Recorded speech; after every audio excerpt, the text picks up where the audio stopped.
মহিলা বলেছিলেন যে আমি পালাই না, শেখ হাসিনা পালাই না, শেখের বেশি বলে পালাই না।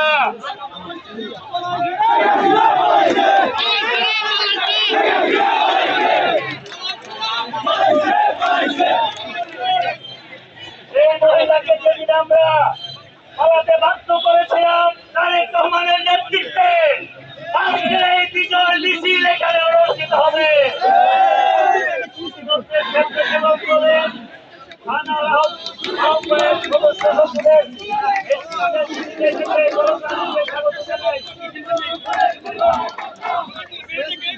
জাতীয়তাবাদী উলামা দলের সংগ্রামী সভাপতি মৌলানা রফিক, সদস্য সচিব মৌলানা মোশাররফের নেতৃত্বে মিছিল এসেছে, তাদেরকে আমরা করতালি দিয়ে স্বাগত জানাই।